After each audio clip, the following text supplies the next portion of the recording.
मागील काही दिवसांपासून काही लोक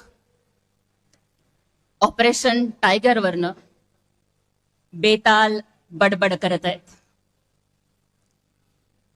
मला त्यांना आज ठणकावून सांगायचंय, अरे ऑपरेशन टायगर म्हणजे आमच्यासाठी काही लोकांना त्या पक्षातून या पक्षात आणणं नाहीये रे बाबांनो.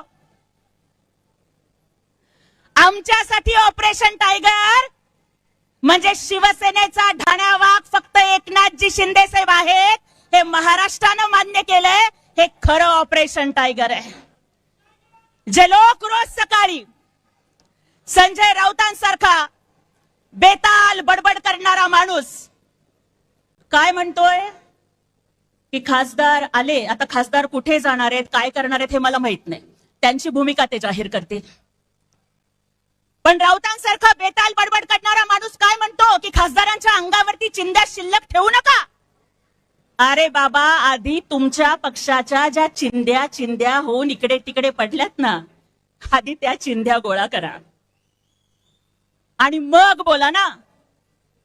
या महाराष्ट्राच्या राजकारणातला सगळ्यात मोठा चिंदी चोर जर कोण असेल ना तर तो संजय राऊत आहे.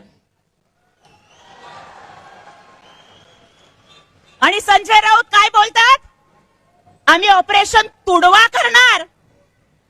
अरे तुम्ही ऑपरेशन तुडवा नाही, तुमच्या शिव्या शापानं ऑपरेशन युबीटी बुडवा चाललंय आणि ऑपरेशन काँग्रेस वाढवा चाललंय. संजय राऊत पुढे जाऊन काय बोलतात, शिव्या शाप,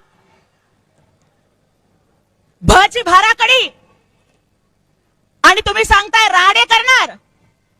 संजय राऊत, राडा करण्यासाठी मनगटामध्ये दम असावा लागतो आणि तो मनगटातला दम फक्त अस्सल शिवसैनिकात असतो. तुमच्यासारखी तोंडपाटीलकी करणाऱ्यांच्या फक्त जिभेत आणि तोंडात दम है.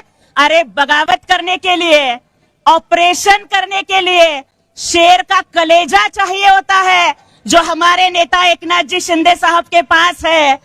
पण तुमच्याकडे दुर्दैवानं कलेजा पण नाही आणि भेजा पण नाही, म्हणून तुमच्या गटाची ही अशी अवस्था झालेली आहे. आणि त्याच्यामुळे राऊत, ज्या खासदारांना तुम्ही राजीनामा द्या म्हणताय, जर असेल नैतिकता, असेल चाड शिल्लक आणि असेल लाज शिल्लक, तर पहिल्यांदा स्वतःचा राजीनामा टाका. कारण तुम्ही राज्यसभेचे खासदार हे तुम्ही ज्यांना रोज शिव्या देताय ना, ते आमच्या 40 आमदारांच्या मतावर झालेले आहात.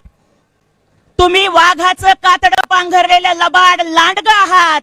असेल हिम्मत तर द्या राजीनामा, उतरा मैदानात आणि मग बघूया कुणामध्ये किती दम आहे. आणि इथून पुढे औकातीत राहून बोलायचं, तोंड सांभाळून बोलायचं, नाहीतर तोंड फोडायचं कसं असतं ना, हे शिवसैनिकांना कोणी शिकवण्याची गरज नाहीये.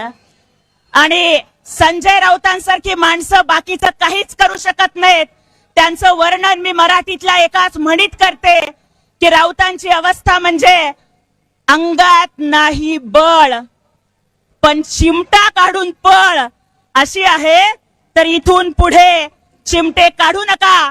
अरे तुमचे खासदार सोडून गेले, तुमचे विभाग प्रमुख, शाखा प्रमुख तुम्हाला सोडून गेले, तरी सुद्धा तुम्ही माईक वरती एवढ्या घमेंडीनं बोलताय.